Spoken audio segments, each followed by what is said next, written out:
Well, if you need a little dose of energy, you are not going to want to miss this conversation with Amy Guerrerro. She is the founder of Regrooven, and she is really going to share with us her deep personal story of addiction, of recovery, and how she created her program, Regrooven, which is a framework for really working through any trauma, any addiction, any issue that we have in our lives. I think you're going to get a lot out of this conversation with Amy Guerrerro. Here, we want to show you what's possible in the world of sobriety. We introduce you to the various tools, programs, and resources available, because there are way more options than you may even realize. We want you to find the one that works for you. And we do it through people who share their pathway to recovery and will help you find your path to freedom. Because getting sober can feel hard enough. You don't have to do it alone. I'm Sarah Roberts. And I'm Roger DeVoe, and this is Sobriety Starts Here. Amy Guerrerro is with me today, founder of Regrooven. I can't wait for you to have a chance to connect deeply with Amy. So Amy, welcome. Thank you. It's so great to be here. I appreciate what you're up to in so many different levels, from the food to us having this amazing conversation today. Oh, I'm so glad. I'm so happy to have you with me. So right out of the gate, I really want to share with people, or have you share with people, about your program, Regrooven. So what is Regrooven and who is it for? Yes, great question. Thank you so much. So, Regrooven, it's the way that it was my journey. It's how I got from A to here and how I keep getting here, right? Because we're always having things come up in our life. And when you choose recovery, when you really choose sobriety, things kind of stop after the 12 steps. There isn't someone to really teach you how to fly high again, to get to those levels of the next up leveling. And that is what Regrooven is. And even I'm sure for people that don't even choose to use the 12 steps as their initial introduction to recovery, they can look to your program even just out of the gate that way. I love that. Thank you so much, because that is one thing that I continuously remind my clients and I remind the world, right? If you desire this, everything healthy that your heart desires, you can have.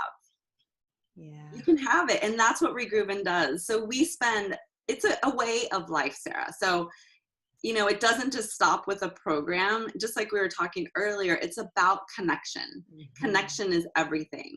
And Regrooven provides this experience where you get to dig in. The first 4 weeks are digging into your life like you never have before. Mm. Even more than the 12 steps. I want people to look at their life map in the first week. Where have I been? How did I get where I am today? What are those major events that happened in my life that I still remember? Those first things that come to you. So Regrooven is a group coaching program, or a private coaching program, or a work at your own pace coaching program? How does it work? Thank you. Yes, it's a 14-week program that has all of the above. Yes, please work at your own pace. It's online. You log into your membership site, you are there. Every week we have a group call where we get to connect and talk about what's up for us that week. Where we are in the work, and then how it relates to what's going on in our life and how we can integrate that. So Regrooven's all about integration. We don't leave one part of us one place. We bring it all to the table. And then there's one-on-one coaching with me, which is super important when we get stuck, because we all know that sometimes it's so great to hear it in a group, and that's why I created it as a group program, because sometimes someone else is going through it and you're afraid to say it. Mm-hmm. And then we can dig deeper in the one-on-one coaching. So as an adult learner, as we both are, it is my purpose in Regrooven to ensure that we are really talking about everything that an adult needs to learn. And I use a nutrition plan with everyone as they're going through the program. There is an oil to stimulate the olfactory system and to stimulate the brain in that way, because that helps bring so much stuff, and it helps support when we're really going deep. And I have to tell you, trauma comes up in Regrooven. Mm-hmm. It just does.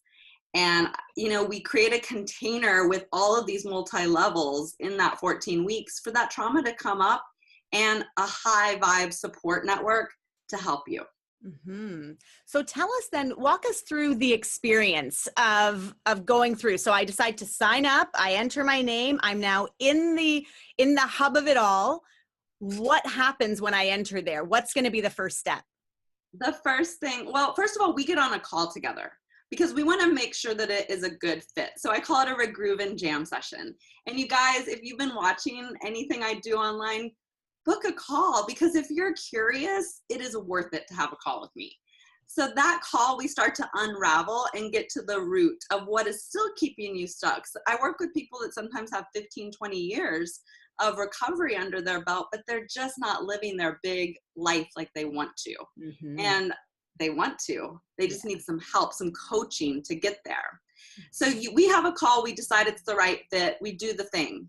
Then you get your own personal membership site. So you log into your membership site, and right away you start getting access to the material. So in week 1, you have a one-on-one call with me. We dig into the life map. And the life map is a creative journey. So I really encourage, as you see with all my advertising, all the bright colors, Regrooven is fun.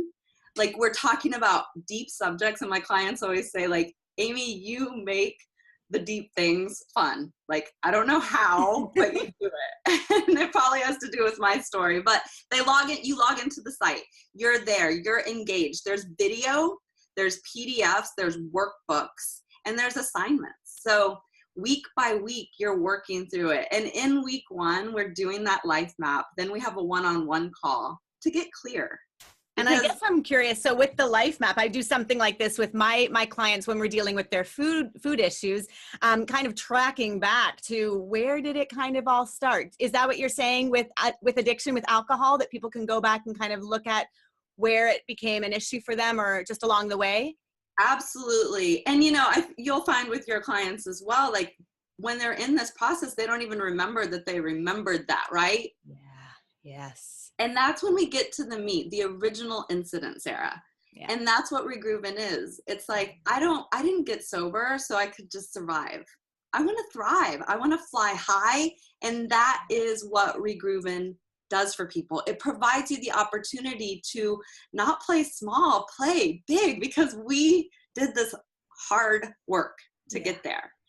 And when you sit down with that map, as I'm sure you find, like, you're like, oh my gosh, this happened when I was 12. A teacher said this, and I still remember it like it was yesterday. Mm-hmm. And that's profound stuff that we don't necessarily get to talk about ever, or we're afraid to talk about. It's so funny when I sort of cut you off, but I was just thinking when you were talking that so many of us, so many people in the world, I wish could experience all of these beautiful tools and programs that we get to experience because of recovery. Yeah. And yet so many people out there are struggling, whether or not it's with addiction to alcohol or drugs, with other things, that I just wish all of us would examine our souls in these ways, in these beautiful ways. But at the end of the day, we can't serve everybody. And your target client is somebody who has dealt with addiction to substances. Yeah. And I have to say, like, and you probably find this as well, substances are what really took them down, what took me down, right? Yeah. But codependence and trauma are underneath all of that. Yeah. And a lot of times people, even that have a lot of time away from the substance, they still haven't looked at that. Oh, Nikki Myers says that she sometimes gets codependent on Nordstrom. Like, she still deals with it, right? We still. Oh, thank you for saying that, because that's what Regrooven is, right? Like, I am committed to living a beginner lifestyle, continuously rewiring my loop. So I'm constantly regrooving my thoughts. Like, if 80% of my thoughts are negative and 90% are repetitive, I have to be committed for myself to Regrooven. And my clients find that over and over again. They're like, oh my goodness, now I can see it, because it just came up with a different suit on, you know, or a different dress on, or a different, you know, obstacles are going to keep coming at us. Yeah. Like shopping, like sex, like porn, like food, like sugar, like, yeah. Every addiction out there. Yeah. I mean, yeah, it's real, and people are afraid to talk about it. You know, it's the coping mechanism where I'm like, in Regrooven, we look at it, we face it, we have a support network. You know, as we go on to week 2, we're getting clear on how you spend your time, like really clear on how you spend your time. Yeah. Not like this, like, oh, I do that for this many hours. I want to know every single day what you're doing and how you feel when you're doing it. Are you working to your highest and best self at those times of the day? Can we rearrange this? You know, this is stuff like we go and we go and we go. We have to pause and plan. Yeah. Prior planning prevents poor performance, right? Yes. Yeah. And time is our most valuable resource. It just is. But we also dig into money in the program, because being financially sober for everyone, just like you said, this program could be for everyone. But you're right. I want to be of service to our community because I know how hard it is. Yeah. And I choose it. And when you were talking about money, so many of us that have struggled with addiction have wasted so much of our money and really messed up our finances. So that's definitely a huge piece when it comes to addiction. And I see it too with people spending a lot of money on food as well in that side of my business, right? Like so you're right. It can definitely relate to more than just people struggling with drugs and alcohol. But I love that you're really supporting us in your program. So we go through 14 weeks, and then we could keep going through the 14 weeks depending on what keeps coming up over and over and over again. Do we have lifetime access to this content? You absolutely have lifetime access. And one of the coolest parts is the whole time you're writing your own Regrooven Thrive book. So you will publish a book at the end of the program. Yeah, it's awesome. That you get to look back at to see how far you've come, and to see what you said to yourself at those different times when you were looking at those different things. And the clients just totally love it. I love it because I go through the program as well, you know, and I'm like, oh my gosh, 14 weeks ago I was saying this, look at me now. Yeah, it's amazing. Awesome. So do you help us get connected with an agent, with a publisher? Like, how does that all work? You know, I use an online book company that just has agreed to work with us. They give us the template. We pop it all in there. It's your personal book.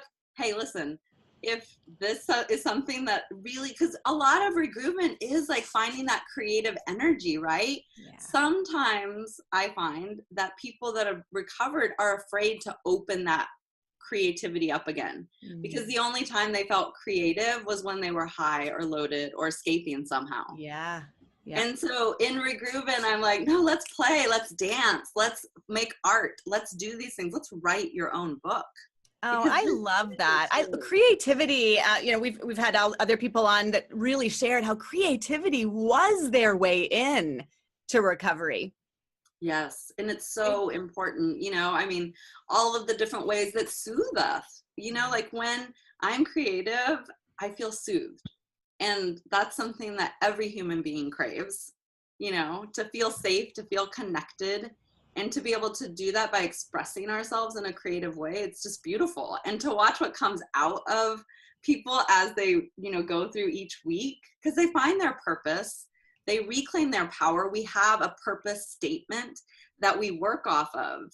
After we look at finances, then we go right into like, well, what's your purpose? You know, why did you get, not only what's your purpose in life, but what's your purpose now that you've chosen to abstain? Abstain from the substance, and then also abstain from the other behaviors. And what behaviors come up for you when you try to live in your purpose to keep you small? I feel like this is it's such a framework for just living a really wholesome, good, purpose-driven life. Yeah, when I was just doing one-on-one coaching, that's what it was called. It was my whole recovery, right? Because I don't know how, you know, everyone has a different little story, but my story was that I fragmented. I never brought all of Amy Guerrerro to the table. I always brought the chameleon. Like, what do you want me to be? How do you want me to act? What do you want?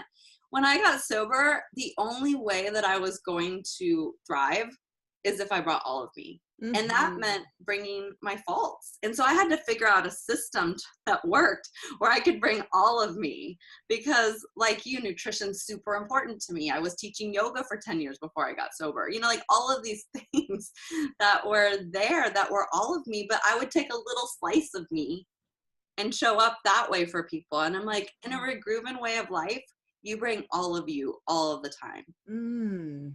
I love that. I talk about a little bit in my experience, and I know other people in recovery share not having felt integrated until finally kind of speaking out about our recovery and feeling more genuine, more authentic, feeling like we could share. But I'm sort of thinking about how do I probably present not all of me in every situation. And I think that I could probably learn some things from your program as well. I love that.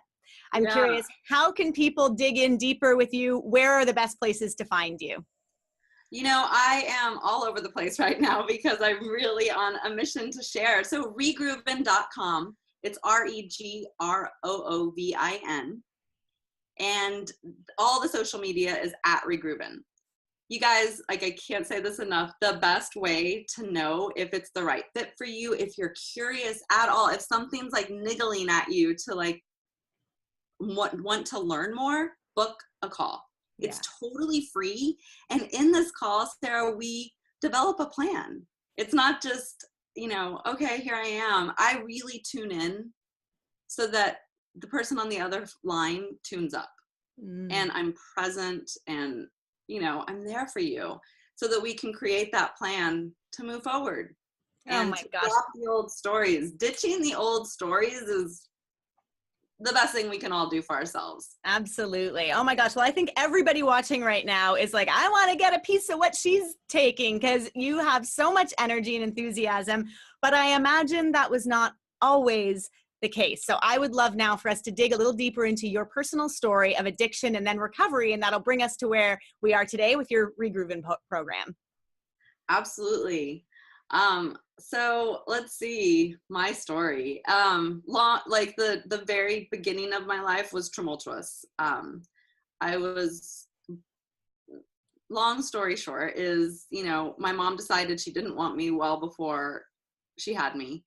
And so that's a big disconnect that happened really young. And I used that story throughout my childhood. Yeah. You know? Can we stop for just a second? Because I don't mind a long story being long if it needs to be. I'm curious though, how did you know that your mother didn't want you? Did you sense that as a child, or had she told you that when you got older? How did you know that? She left when I was about a month old. Wow.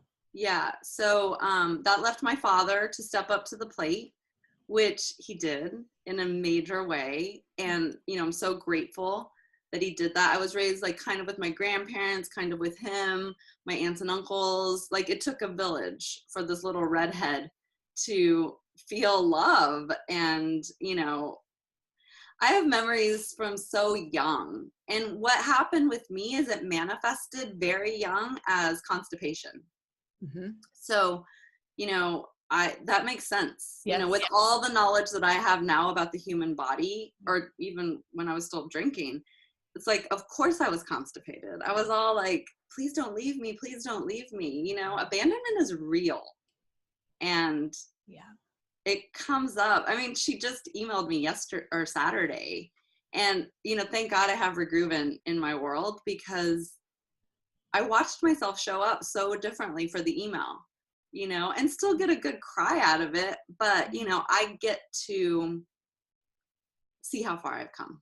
Oh my gosh, Amy. Okay. So I want to know how she even was reaching back out to you when we get there, but let's go a little slower. We're 1 month old. Your mom leaves, your dad takes over. All of this village of family raises this little girl. When's the first time that you try drugs, alcohol, or does anything else happen in your childhood that's noteworthy that you want to share? Yeah, I mean, my childhood wasn't easy. You know, there was just nothing easy about it. And I knew right away that I felt misunderstood and I didn't have the words for it. The adults in my life were like, you are a special little kid, but we don't exactly know how to deal with it. You know, they were all surviving very young. I love them, but it didn't make a great space for a seeker like me, who kind of knew that there was more. Can I ask, I'm just curious, how old was your mom when she had you? I think she was 21. Okay. Yeah. So Okay. young. Yeah. And the story goes that, you know, she came from incest and rape and brutal beatings. And that's, you know, like, that's real. And ancestrally, like, you know, yes, I'm a little woo-woo. Me too. So we know we have to heal generations past. Yeah. And that's what regroovin's all about. Yeah. I get to stop it here. And so does everyone who chooses a regroovin lifestyle. Wow. They get to stop it here, no more. Yeah. So, you know, the first time I had alcohol, my grandma would put whiskey in my gums. And I remember this because I was constipated. So there was like a little like sexual weird thing because they would have to hold me down to put an enema in me.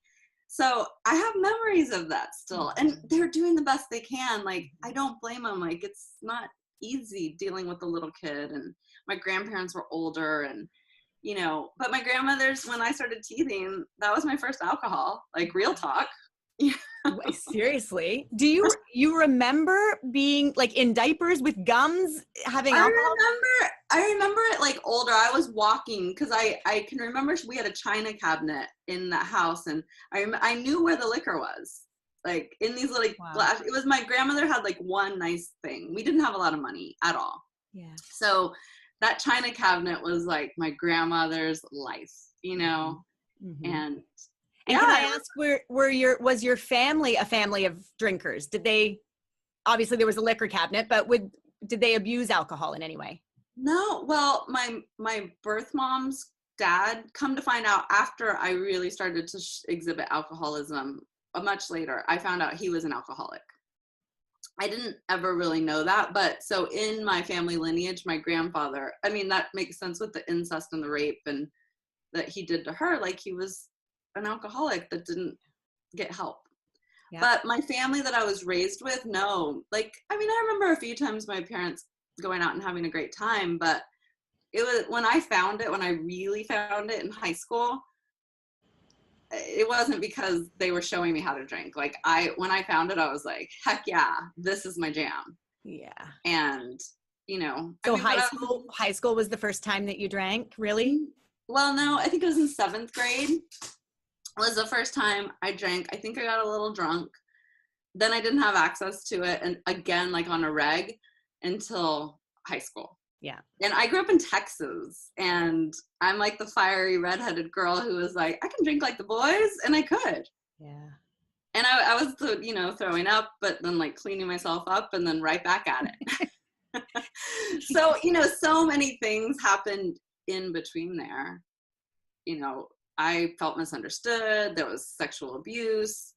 There was this like deep idea that I was unwanted, unlovable. In the way that I dealt with it, like really young, was that I overachieved. You know, I'm like, oh, well, let me be really good at school. And I was also my dad got remarried when I was 4 or 5, and I was the middle of the kids. So she had 2 kids from her first marriage, and my stepmom came from abuse. So her first husband would drink and hit her and beat her, and the kids witnessed it. So like there was a lot of abuse that we all came together on, you know. And my parents did, you know, they had high school educations, but they didn't have the resources to get us connected into a support system. So can I ask, if you want to share, were you abused? Yes, I had sexual abuse when I was really young. An older cousin, yeah, I'm totally out there with everything, so I'm happy to share. Thank you. An older cousin locked me in the bathroom. It was my first like this, I knew it wasn't right, but I didn't tell anybody. Mm-hmm. I actually didn't tell anybody till I went to treatment like a few years ago. From there, I didn't have boundaries around what was right and what was wrong. So I allowed for so many things to happen without telling an adult. Mm-hmm. You know, just within my family. Mm-hmm. And some of it, is curiosity, but at the end of the day, it's sexual abuse. You know, it's sexual curiosity that led to unhealthy things happening over and over and again. Yeah. And I thought it was normal. Yeah. Yeah. You mentioned that, that overwhelming sense of not being loved, not being wanted. And I mean, obviously as an adult, you can look back and see abandonment issues from your mother leaving at a month old, but were you ever able to communicate that with your family who was raising you, like your dad? Were you ever able to share that as you got a little bit older in your maybe tween years? Like, I just don't, I don't know. I'm just wondering if you ever were able to express. Yeah, I think I was very expressive, but I also, it was too much for them to handle. Yeah. So what I did, and this is a great survival technique, like I'm super grateful for this, but what I did was I started seeking really young, and I did this in elementary and middle school by becoming really good friends with people outside of my family of origin, and then going to church and doing all these things with them. Like every Sunday I was going to a different church. Like I was seeking something to make me feel connected. And so I had a lot of friends. I was like trying Judaism. I was, we were Catholic, but I was already like, love me, love me, love me. Mm-hmm. And spirituality, show me why I have these thoughts. And my grandmother was super Catholic and religious. And so I knew that there was something in there that fed her, and how can it feed me? But my parents didn't really know what to do. A counselor in school right away, in elementary school, they figured out that our family needed more help. So they did start counseling us when we were little. And I broke like both my arms and both my legs before I was in 5th grade. Like I just had this like crazy clumsy years. Like one at a time? Yeah, like I was in a cast like for 18 months. But that was another way of me getting attention. Mm-hmm. If I'm real with myself now, I was like constantly sick. Mm-hmm. And learned that when I was really young, because I couldn't poop, like if I pretend like I'm sick, I get attention. Yeah. I feel love. So yeah, I was asking for it. And I mean, I in high school, I like thought I had heart palpitations. It was like anxiety. Yeah. But I was just like, please pay attention. Something's not right. Mm-hmm. But just didn't have the experience, I mean, I was a kid. Yeah. So with the anxiety, is that what really, when you had sort of that really good taste of alcohol, was that soothing to the anxiety? It was soothing to everything. It was like, I could finally kind of relax and everything wasn't so, when you're a seeker and when you're turned on and then you've had that kind of traumatic event and then you keep re-injuring your trauma, everything was on high alert for me. Yeah. I've always been very sensitive. I still am.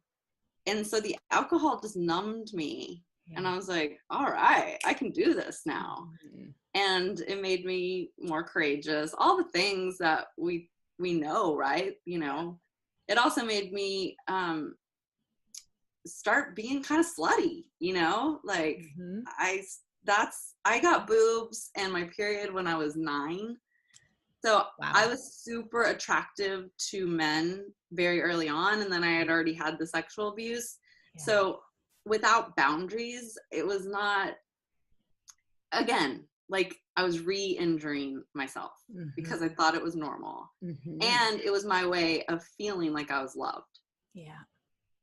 And that's a really hard pill to swallow. Like when I think about my little me, I'm like, oh, I'm sorry we did that for so long. Yeah. But we don't do it anymore. Yeah. And we're integrated now. Mm-hmm. So keep going on your drinking story. Tell us how it ramps up and how it looks as you go through teenage years and then early 20s. Sure. So the first I started drinking, I blacked out right away. Like the first time you ever kind of drank and got drunk, you blacked out? Yeah. I was in the hospital before high school ended because my parents came home from a party or something and I was wasted. My dad didn't know what to do, so they took me to the hospital. I graduated. It was shortly before I graduated from high school, and the rumor was like I got my stomach pumped and all of this, and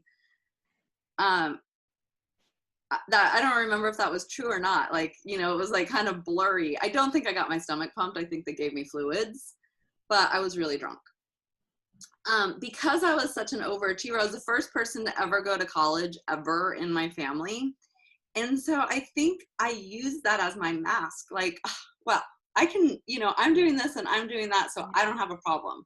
I make straight A's. I have a great job. I make a lot of money. I don't have a problem. Yeah. And Sarah, I used that until I was 37.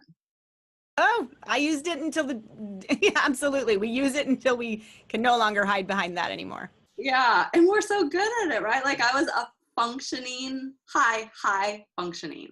Yeah. You know, I hear my story in so many different people, but like, you know, it's still my story. It's still your story. Like we are the bodies that house the souls that survived this and continue to look at it.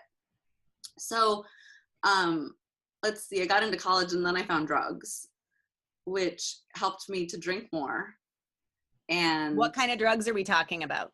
Oh, everything. I mean, I think it started with, I didn't really love marijuana because it was too low for me, but I smoked it.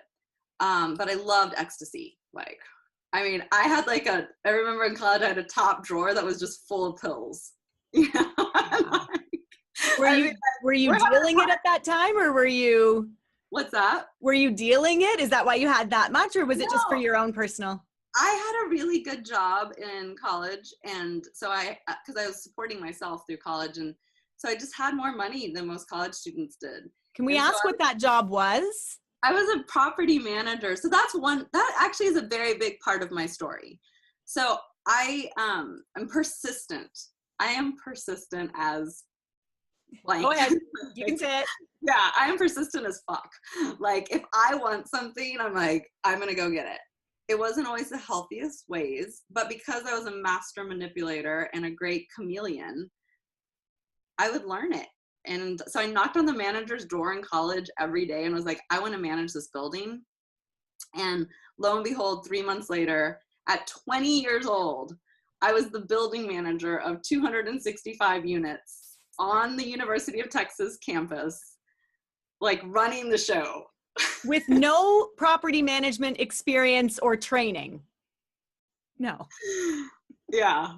Talk about a pioneer survivor and going to school full time. And, you know, I had 15 credits, plus I was involved in school. Like I was just like, and I was up drinking till 4 a.m. a lot of nights. Yeah. I mean, when people will say, I think general public kind of thinks about addicts and alcoholics, and I don't even like using those labels, but they think that we're the weak ones. And I think, oh my God, are you kidding me? We're the strongest badasses you've ever met in your life. We not only do X, Y, and Z, but we're doing it while also keeping up this entire habit that, you know, we need to keep up. It's unbelievable. Totally. Yeah. And it was definitely pointed out to me that I could drink more and like just do more than most people could, but because I was doing so much, I just justified it. Yeah. I just was like, well, it works for me and I'm having fun. Yeah. I thought. Yeah. And so it works. So what were you going to school for? Oh, I studied, all this comes together. I studied corporate communication with an emphasis in interpersonal communication. So I was fascinated with relationships right off the bat. Mm-hmm. So I studied a lot of male-female communication. And this is when I started to go to therapy as well. So I finally was like, okay, I need to deal with this abandonment stuff. And so of course I studied that. Everything I studied had to do with like, how do people heal? How do relationships heal? How do you communicate effectively so that you can create healing? Like I was just, again, still seeking. Mm-hmm. So throughout all of your childhood, Are you always knowing that this pain inside or this void is abandonment from your mother leaving you early, or are you just not even sure what that is and you're struggling? Like, how is it working in your mind? That's a great question. No, I knew it was, talk about like Carolyn Miss, like archetypes, like my victim was so high. Like I was just like, I was abandoned. And I used that as my card. I'd be like, oh, well, of course I'm bad at relationships. My mom left me. Mm-hmm. And she tried to do a lot of other things in the process too. So I just used that over and over again. So I knew, but I also think that the sick part of me that didn't know how to get better, liked having that card. Yeah. Like, Well, it almost makes me, think back to when you were saying whenever you were sick, you got attention. So I imagine that it was that negative attention. If you were saying to people that this is what happened to you, you were looking for pity or for people to, feel sorry for you and care for you because of how sad that must have been. totally. Yeah. I mean, I used that. I had huge breast, like I had a reduction in college finally, but I would use all of these like things, like feel sorry for me. Here's this is why I can't do it. This is why I'm no good at that. Love me, love me, love me. Mm-hmm. I mean, that's what, even today, like that's the thing that I have to be very conscious of. Like when that love me comes up, I'm like, okay, I gotta kind of stop everything. What is it that I need? Mm-hmm. And that's, regrooving. It's like, okay, that old wound that I know about is coming up for me. So what can I do right now to pause and pay attention to? It's such a great point to make that even though you've gone through your own program because you created it through the work that you did on yourself, obviously therapy played into it, and then all of the other tools that you've used. And then of course, we're going to get to the fact that you went to treatment and everything, but just, to know that no matter what in life, things are going to come up again and come up again and come up again. It doesn't mean that because we go through something and we work through it, that it's done and that it's tucked away and we can just put it in the container. It doesn't always work that way. I don't think it ever works that way in my experience. Mm-hmm. And that's what regrooving is, right? Like the record keeps spinning and it's our job to clean the crud out so that it's not skipping. Mm-hmm. Because as soon as I get on skip, as soon as I get on repeat, then my old behaviors are up and ready to like run the show, and I choose to really be conscious of that. Yeah. I mean, if I eat like too much white flour, like if I'm away somewhere and people, that's all I have, I'm like, I'm a mess. Yeah. Don't come anywhere near me. My digestion's a mess. I'm feisty. I'm not making sense. Like all of it matters. Mm-hmm.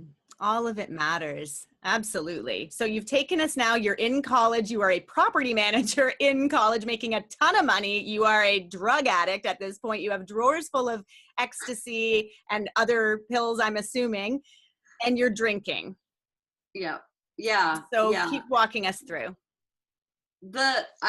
My graduation day from college was the first time I did cocaine, and introduced cocaine into my world is when I did, at that point is when I got the glimpses of like, wow, like I don't behave like other people do. I don't, but it's okay because I'm a victim and I'm a high achiever. And even though I'm not really happy, all this stuff that I put in my body makes me feel happy. I also started practicing Bikram yoga that same time. And so it's like high level coping with the Bikram. Like I'm badass. I do hot yoga like 10 times a week. First yoga studio in Austin. I was like way above the curve. Like I'm doing this thing and getting wasted, like going to yoga to sweat out the stuff in my body. Yeah. And that cycle continued for a long, long time. I was so good at high level coping, looking good coping, like yoga, meditation, eating right, all those things pretty early on. Like everyone gained the freshman 15. I lost the freshman 15 when I got to college because I was like, I started eating well. I started doing these things. Then I found cocaine and I could drink. You stopped eating. Then I stopped eating. I would eat. Oh my God. I think I always say I'm recovered from McDonald's. I would eat like McDonald's French fries, like mad for the hangover. And like, but then I could still do, take a bump and you're fine. Yeah. So would you say that your addiction was stronger to drugs like cocaine and ecstasy or to alcohol? Alcohol. Yeah. Alcohol, no doubt, because the depressant in alcohol was what I craved, because that numbing feeling from all of the high, because I'm so sensitive, the spirit, right? The spirit of alcohol just like numbed my whole body. And I just loved the way that felt. Yeah.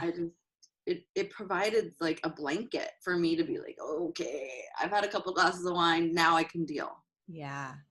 Can I ask, throughout this entire time, as you're in, late teens, college, going through all of that, graduating, are you ever in relationships with people who, or maybe friends that are talking to you about your drinking or your drug use, that are like, this isn't normal, you're overdoing it, are you okay? Or was everyone behaving the same way? I think my boyfriend at the time, a long-term boyfriend that I had, definitely had the signs of it. His brother was an addict, is an addict, or, I don't like to use that word either. So I'm just going to erase that. But he started showing signs of overdoing it. And so he went to treatment really young. So it was in my sphere. Like, I saw what was happening. He even lived with us in San Francisco. And, I saw it, but people were telling me, but because I used that mask of being a high achiever, it was really hard to poke holes in my game. And listen, I was a master manipulator. Yeah. So I made it look good. Yeah. And my friends that couldn't handle it, I stopped hanging out with them. Oh, so many tidbits of your story where I'm just like, I did that too. That was like me. And I don't want to keep jumping in, but totally similar, where if I was dating a guy and he started to complain about my drinking, it was like, bye, moving on. Like I just wasn't going to put up with it. It was just not a non-negotiable. You're getting in the way of what makes me feel good. And no matter how good your penis feels inside me, it's not worth it. This makes me feel much better. Real talk. I'm like, I can have more fun over here because then I can have the substances. Yeah. That person wants to do ecstasy every weekend. That person wants to do this with me. Mm-hmm. But so then I was sorry, but this is important. I was so conflicted because the high level coping that I was doing, like I was meditating, I was like eating well, I had liver cleanse, like, I'm like, oh, here, let me put some liver cleanse in my wine. So it was like, I knew something was wrong, and I was seeking a solution that didn't include substances, but like AA, anything that was presented to me, I was like, fuck that. Yeah. I don't want anything to do with that. Those people are wrong. And that was one of my big problems. And that's another reason that Regroovin exists, is that I pumped up how wrong they were in my head so young, and how it was just like church basements and cigarettes and Texas, like way, like old men. And I don't know. But that was a strong thing that kept me from getting sober for a really long time. Yeah. Yeah, I can say the same is true for me too. To the point where when I got sober, I did not choose to go to AA, just mostly because I couldn't admit it to anybody, let alone a room of strangers. But also that, like you're saying, the description of it, I just didn't want to hang out in a church basement. I didn't want to I had quit smoking. I didn't want to deal with the smell of cigarette smoke. And I was all about not eating a ton of sugar. So I'm thinking all the junk food and the coffee and the crap. But the fellowship and the 12 steps can be two different things. And they can also, we can also seek out amazing meetings with people that are like-minded.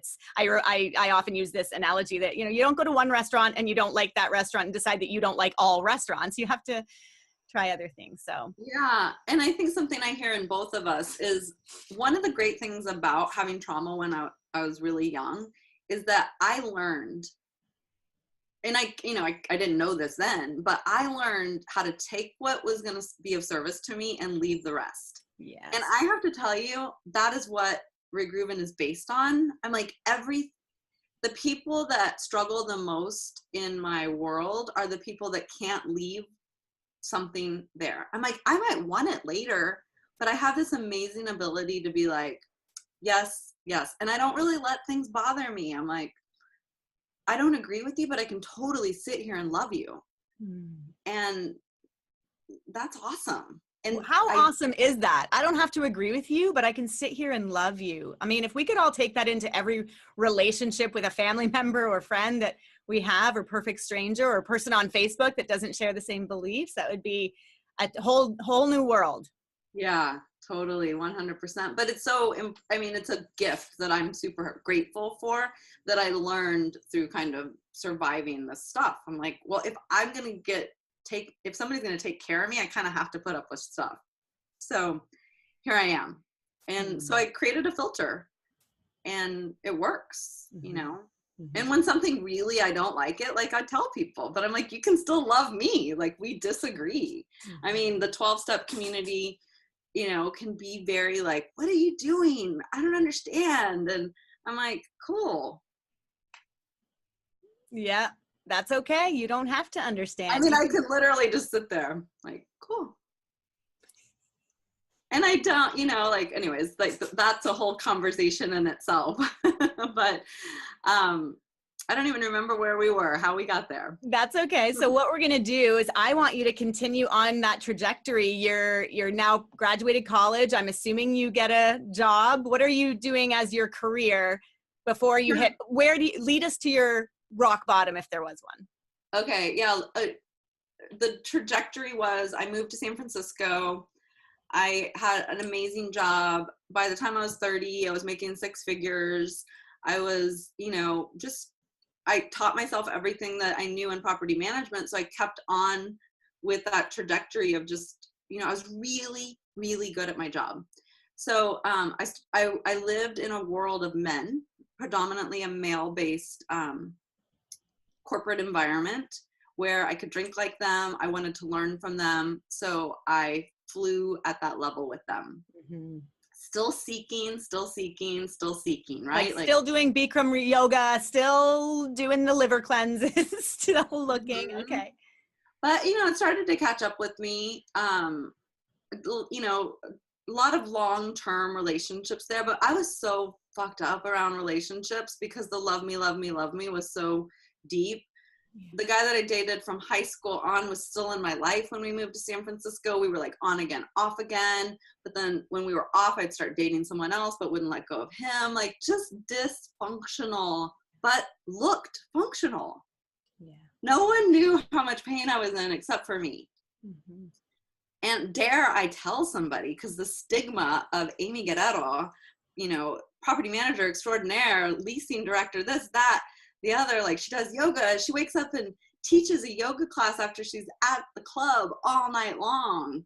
You know, like the things that I would literally stay out till 4 a.m. and teach at 6 a.m. Oh my God. Gross. I know.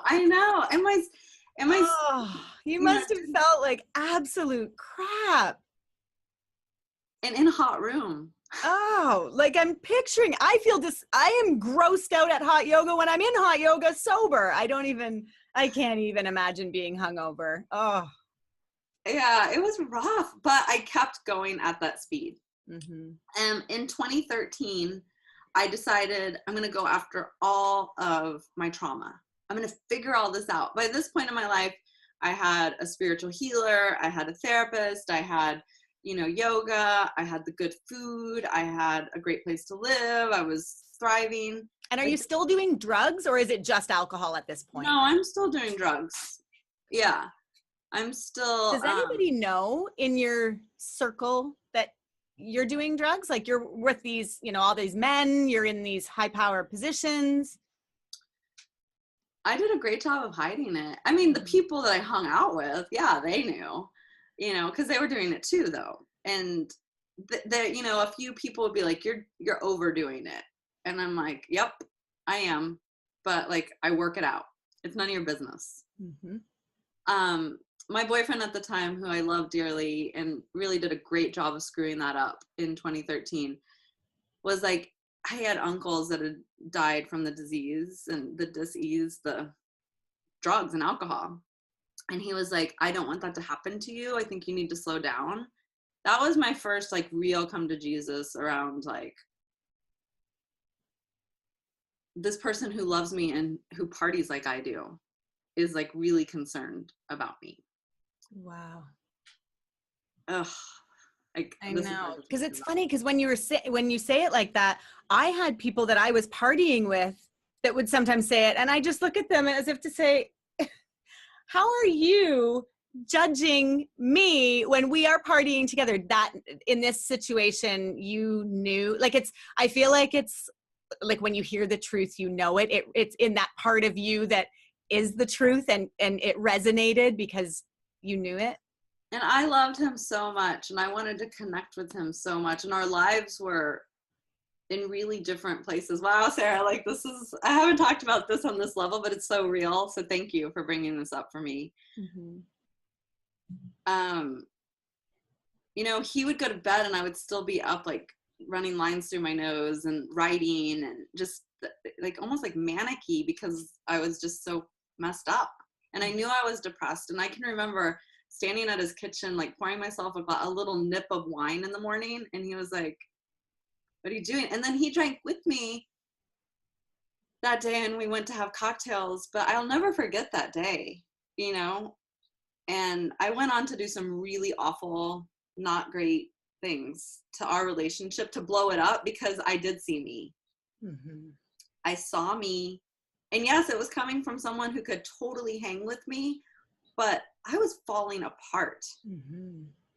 And the people around me weren't. They were still doing the thing. I was so depressed by this point. I was so depressed.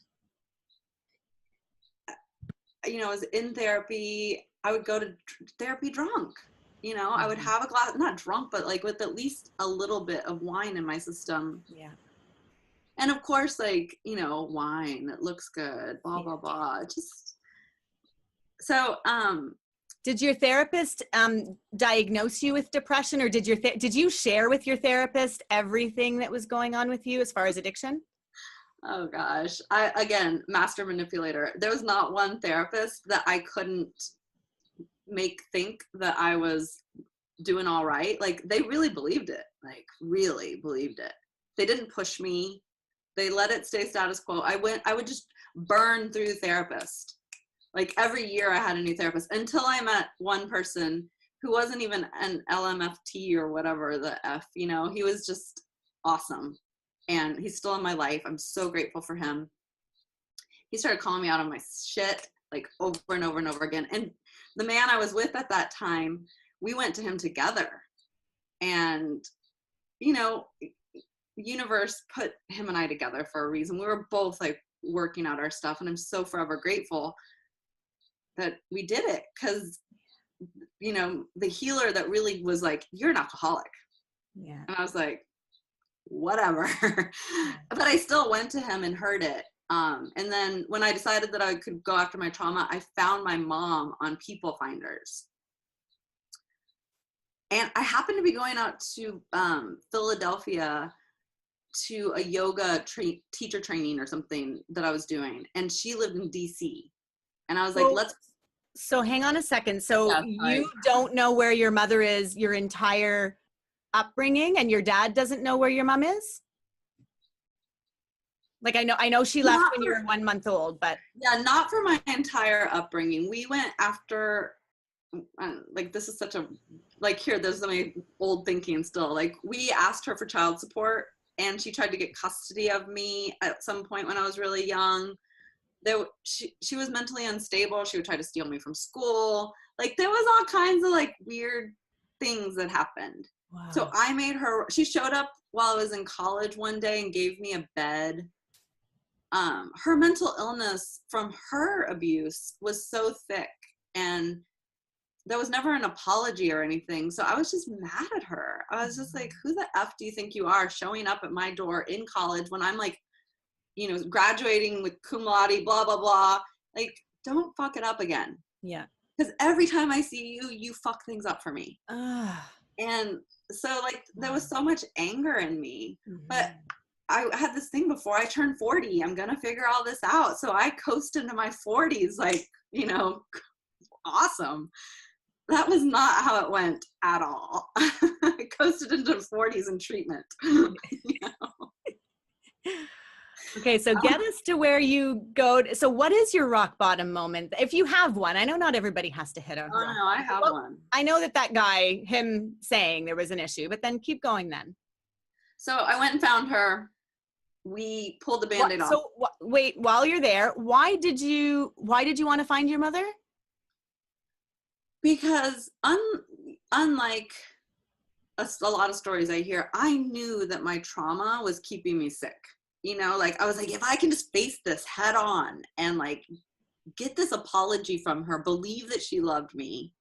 And I don't know, I had this expectation that by getting into a relationship with her again, I was going to heal miraculously. And it started off pretty good for like the first couple of months, but she wanted me to be the mom, and that pissed me off.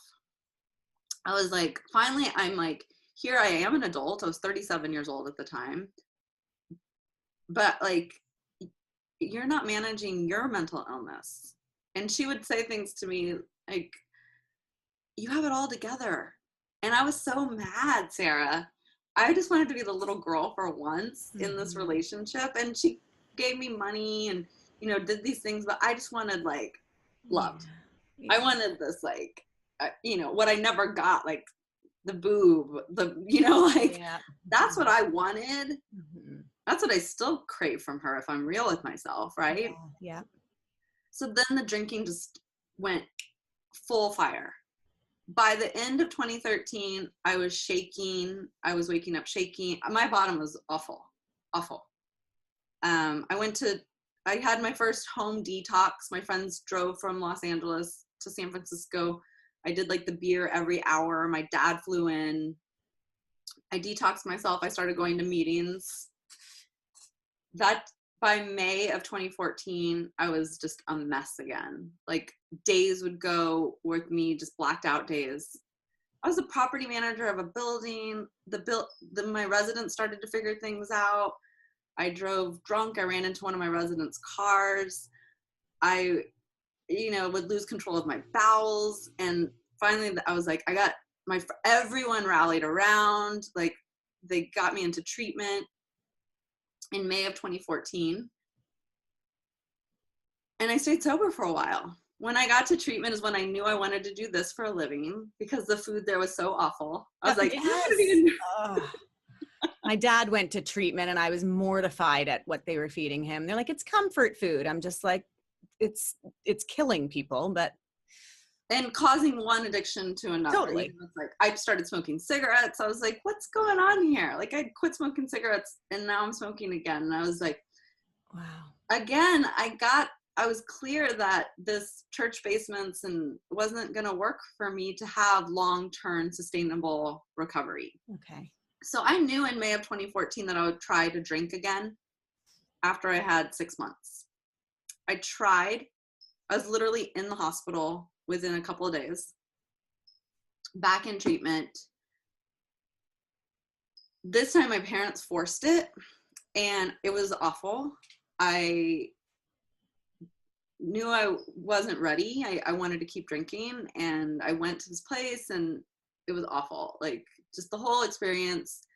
I left there like literally 2 weeks later, I was drunk again. And then the hospital visit started. Like firemen had to pull me out of my house probably like 7 or 8 times, find me like, you know, just with puke everywhere, you know, hundreds of bottles, you know, just, it was insane. How were the firefighters, how were people called? Neighbors were calling them? Because I still was so good at like faking it. Like when I pulled it together, I would like pull it together. I was like back in my job. I owned my own business. I was like doing the thing.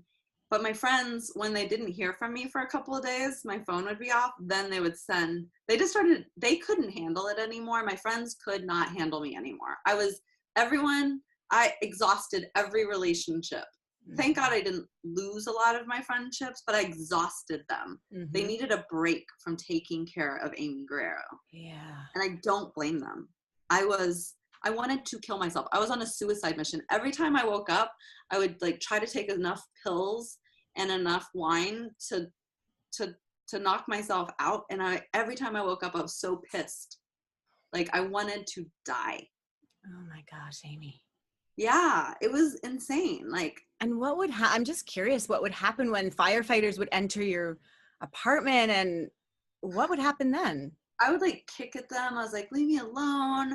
I just want to die. Like, you know, angry at my parent, really angry at my dad, you know, like just fucking let me go. Like, I have failed at getting sober. I've failed. I'm not going to be able to do it. So the best thing that can happen is I can die. So let it happen and everybody will be better off. And from such a high achiever like yourself, failing at getting sober is such a hit to your ego. That was what prevented me from staying sober.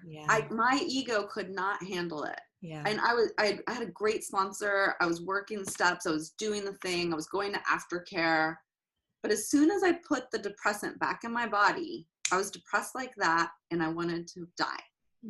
And by the depressant, you mean alcohol? Yeah, totally. Thank you. Yeah. And Xanax by this point, you know, because I was prescribed that by, you know, so I was like, oh, well, when I got the Xanax in my life, I was like, oh, I can work out the perfect concoction. People die all the time from this. Why won't I die? And then it got worse. Like my dad had to come, it was just a mess. My dad had to come with a truck to San Francisco, pick me up, drive me to Texas with my brother. My brother came to help me. I would not stop drinking. I had already been to the hospital a couple of times.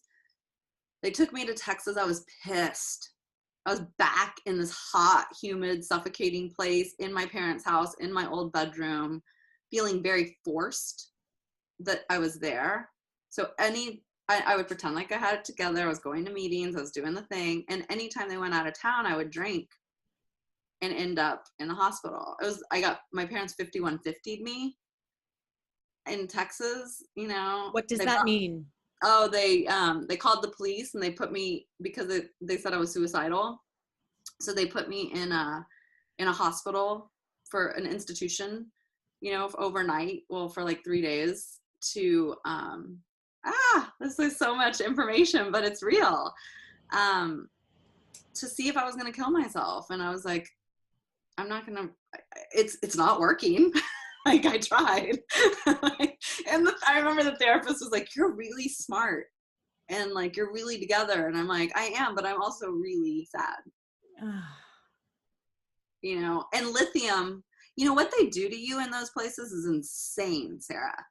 Like I would pretend to take the lithium because I was like, these people are zombies. You know, it was so sad. But my body, you know, experienced it. Like I was there. So you didn't take the lithium? I didn't. I would put it I would cheek it and then I would take it out. So I was like really experiencing this. And I don't know much about detox or treatment. That wasn't my experience. But when I interviewed Lisa Smith, author of Girl Walks Out of a Bar, she went into a 5-day detox because she was a high-powered lawyer and needed to get back to work and needed to just spend 5 days. And so she talked about lithium. And yes, of course, you're, you know, kind of a zombie, but at the same time, it can sometimes be really beneficial for people who just need to calm the brain down, to just relax and to stay away from the other addictive substances that are being so craved. Yeah, totally. I mean, I needed it to stop shaking. Yeah. But you wouldn't take it. But I would take it to get the shakes out, but then I wouldn't, like it was just a couple of days that I was there, but they would like try to overdose us just so we would kind of leave them alone. I mean, it was a mental hospital. Right. They just, and there were people there that needed it. And I needed it to stop shaking. You know, the detox was real. Like, you know, you're very healthy. I was very healthy. Like my friends would come over in San Francisco and I'd like try to get me to eat and I'd be like, is that chicken organic? Gagunk, gagunk, gagunk. I'm not eating that chicken. It's not organic. Like just the insanity. So I I didn't have anything to help my body to metabolize all of the stuff I was putting in it. And because my end goal was to not wake up, I didn't care. So finally, my bottom is I'm in Texas. I fly back to San Francisco to try to find a job because I'm not going to live in Texas. I'm like, I'm pulling myself together. I'm going to be fine. I'd had like a couple months. So I was mostly sober from 2014 to 2016. But every time I drank, I ended up in the hospital. Every time I drank, I tried to kill myself for 2 years. That's a long time to like go through this cycle. I was the maid of honor in my best friend's wedding. I was in San Francisco. I was there to get some business done and then come back to Texas. And I had an interview. It went really well, but I didn't get the job. And I was like, I am failing at everything. The best thing that I can do is die. So I tried. My dad came. I missed my best friend's wedding. My dad came to San Francisco, like literally like pulled me out by my hair at this point. It was like the firemen had already been to the house I was at. I'd already been to the hospital a couple of times. There was nothing that was going to stop me though. I was like, I'm going to die on this trip and my dad's going to see it, you know, like just crazy with self-hatred at this point because I couldn't figure out a way out. Yeah. I could not figure out a way out. And if I was going to fail at getting sober, I needed to fail at everything. So we went back to Texas and I drank again there after all of that, like missing my best friend's wedding, all this shame and guilt and like bruises and, you know, all of the things that I put my body through going through that. Cause like when you, and I was a high functioning, right? So like I would be living, breathing in a blackout. Like I was so good at it that I was out and about in a total blackout. Wow. Yeah. So finally, June 28th, June 20th, after 2016, after I missed my friend's wedding, I was like, I couldn't die. I couldn't live. And I had that like download of like, because I'm woo-woo, I was like, Amy, you are not dying because it is going to end here. Oh, I'm going to cry. You know, like your mom, all that stuff, like it has to end with you. Like there's a reason that God is not taking you. Buck up, Buttercup. Get well. Do it your way, not anyone else's.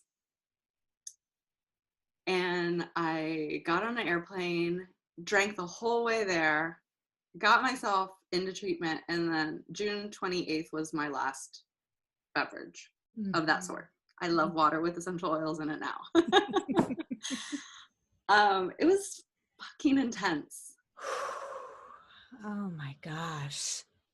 I'm just sitting here like, I can't even, you keep saying, I just wanted to die. And I keep hearing, and it makes me want to cry, I just want to be loved. And I'm just really, really so grateful and happy and proud of you that you came back from all of that you came out of all of that, and now you are where you are. I mean, oh my gosh, Amy, thank God for everything that you had to go through to be where you are today. Absolutely. You know, I mean, I can cry more easily than I've ever because I finally took all the masks off. Yeah. And to share this with another amazing woman who gets it is so incredible.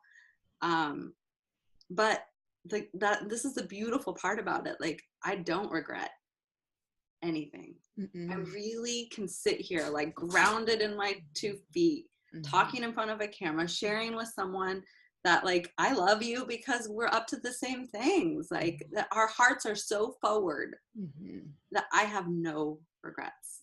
And Regrooven would not exist, and I wouldn't be able to share this gift with the world without all of those experiences. Yeah. And it wasn't that long ago. Yeah. Like, because I had done so much work, because I was such a seeker, when I finally took the substance out of my body and really the obsession stopped, then all of that stuff just came flooding to me. And I was like, oh my God.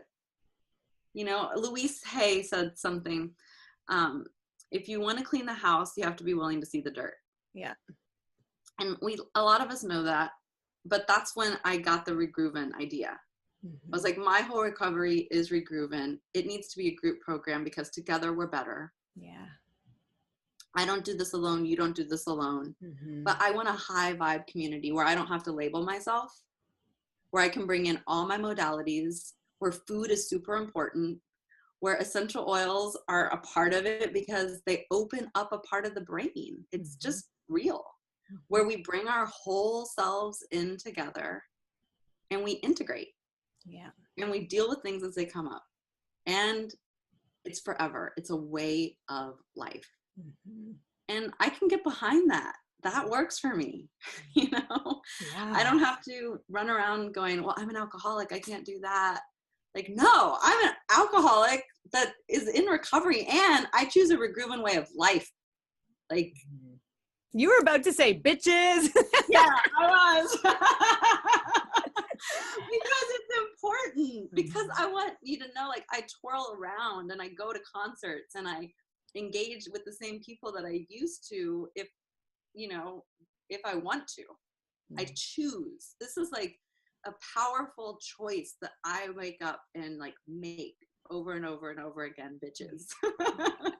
I love it. I love it so much. I love everything about what I'm hearing about the Regrooven program. I'm so excited to have had you here sharing with me today and with everybody watching. Amy, there is no doubt you have impacted a lot of lives today. Thank you so much for sharing. I have a couple of questions that I want to ask you before I have to let you go. Okay. Number one, obviously AA, like 12-step, that was part of it. It was part of your recovery. But what are your tools? Obviously, they're all going to be combined in the Regrooven, but tell us about some of the main tools that you use in your recovery, in the Regrooven program that really work well for you. Yeah. Okay. So, I'm a yoga teacher. I've been practicing yoga for over 20 years. So I understand the somatic healing. Trauma is real. We get to trauma when we feel it in our bodies. The trauma lives in our body. The body always comes to collect the bill. That is such a big part of Regrooven. I'm like, put your both feet on the ground, breathe into it. Where do you feel it? And that is a tool that I teach people over and over and over and over and over again. Nutrition, everything happens in our gut. And thank God I've been teaching nutrition classes in treatment centers for the last couple of years. Like, the gut is all messed up. So like we pay attention to that. Yeah. One of the biggest things, and SAMHSA says this, everyone knows this, but we're not doing anything about it, but Regrooven is the big key ingredient that is missing from long-term sustainable recovery is purpose.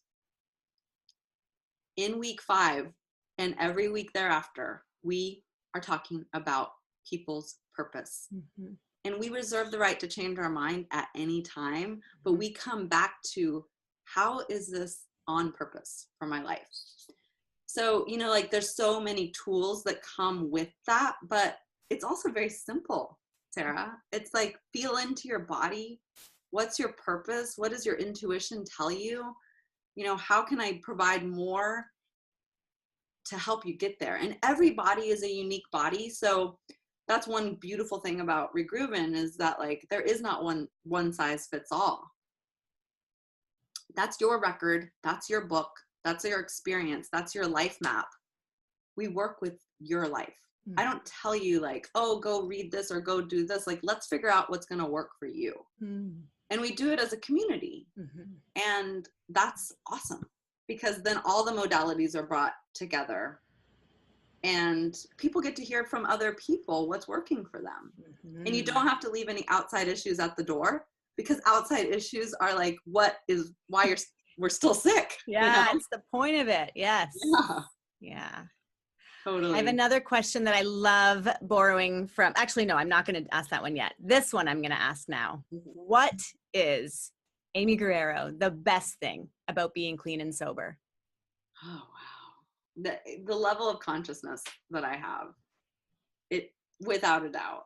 You know, that like life, you know, I'm looking outside, I live in this beautiful place. Life is like brighter and more vibrant than it's ever been.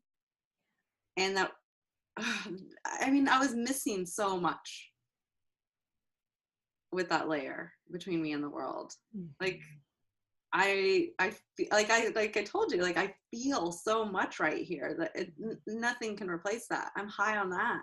Yeah.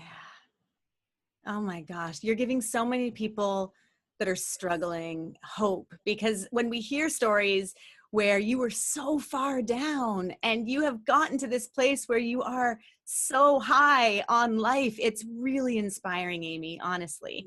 My last question I borrow from Oprah. I want to know, Amy Guerrero, what do you know for sure?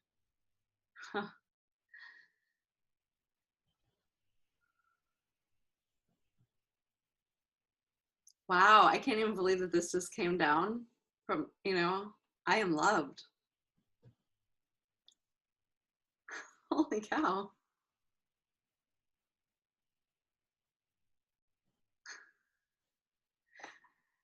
Yeah, that's what I know for sure. And it starts with me. I love you, Amy Guerrero. Thank you so much for your time. To get access to all of the free videos and interviews, visit sobrietystartshere.com.